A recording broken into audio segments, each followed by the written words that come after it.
California. I'm Terry from Home to Roam, and we're going to show you how to change your oil in your Cummins O&M Quiet Diesel 10,000. Okay, so first thing you got to do, side cover, to get access to your oil filter.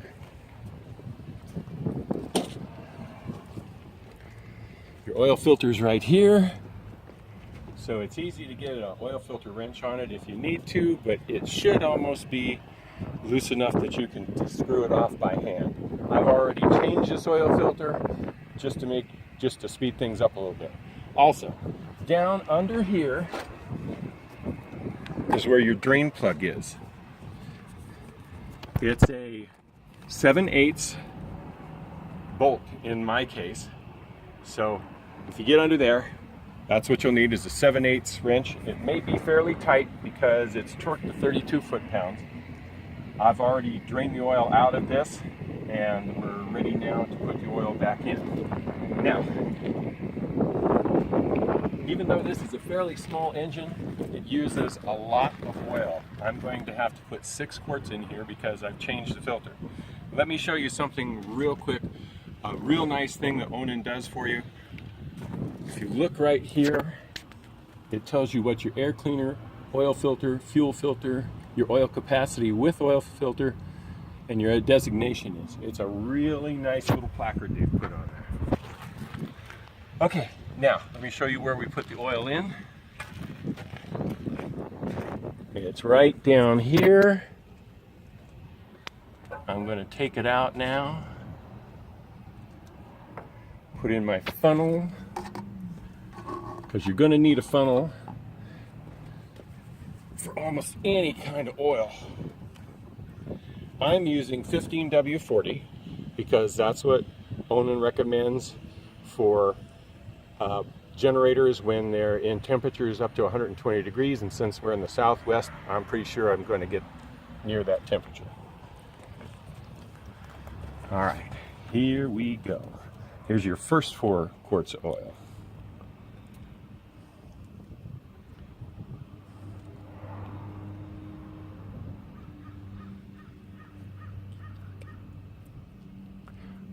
So we're taking it nice and slow. We don't want to overflow the funnel here.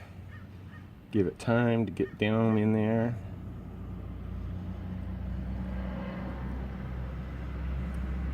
And we're about halfway through this bottle. Let that go down a little bit.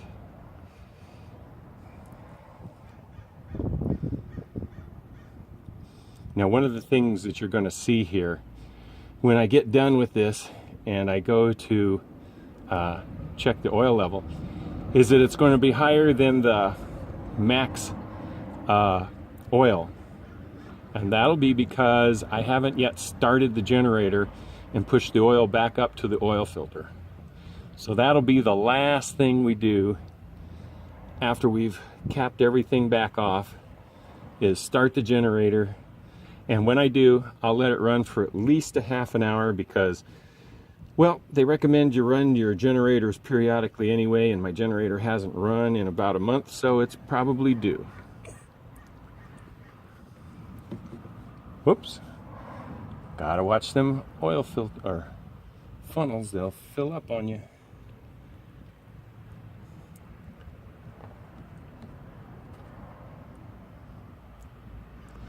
Okay, coming to the end of this bottle.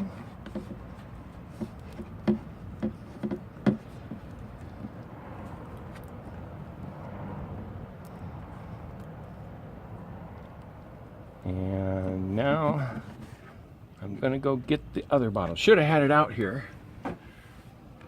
Little lapse in preparation. Okay. So here's my second bottle.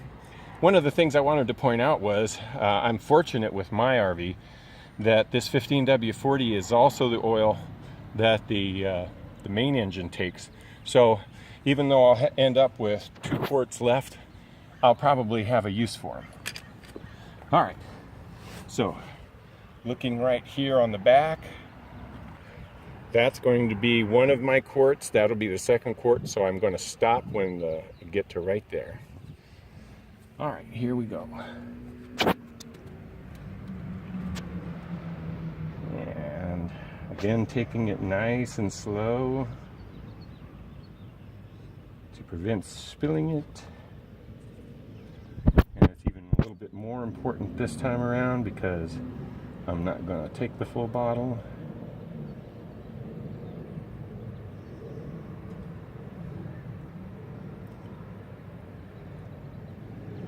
And I'm going to check it here in just about another 10 seconds because it's feeling about right. And let's see where we are. Just a little bit shy of that mark. Okay.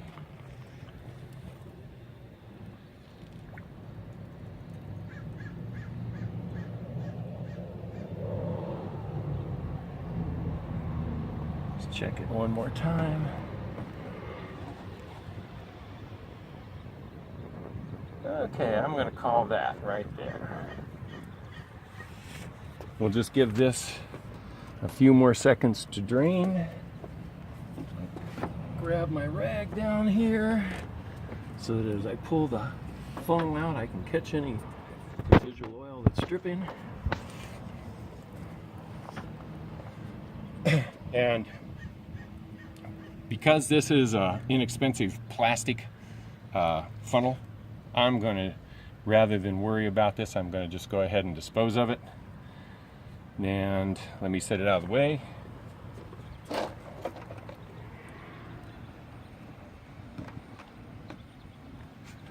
Okay, time to close up, put this back in place.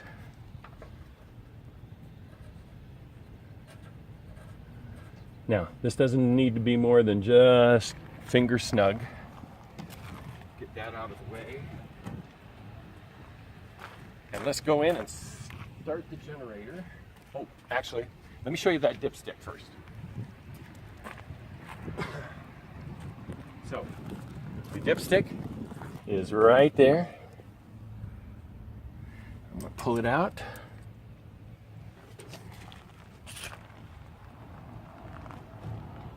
And you can see that my oil is up to about there. See the little bead right there at the very top? So like I said, it's an overfill indication right now, but that's just because I haven't started the generator. Careful when you go to put this back in here, that you don't pick up any engine dirt as you're doing it. Okay, now let's go start the generator.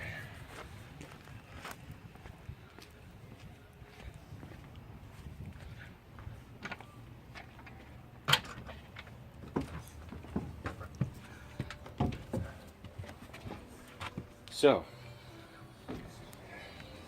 here's my gen start button. I'm going to go ahead and press it. I'm going to go ahead and press it. It's the top one. Ah, okay, here we go. Keep holding it. There we go. So, the generator's now started. I'm going to let it run for a half an hour. Then I'll chuck that dipstick again and put it away. And I will make sure that when I'm done, I go back to my panel and turn my auto generator start back to on, enabled. Right now it's been disabled because I started the generator from up here in the command cockpit. So if I want auto generator to be working, I'll have to set it back up back there. And that will conclude the oil change for today. Thank you, and hope to see you on the road.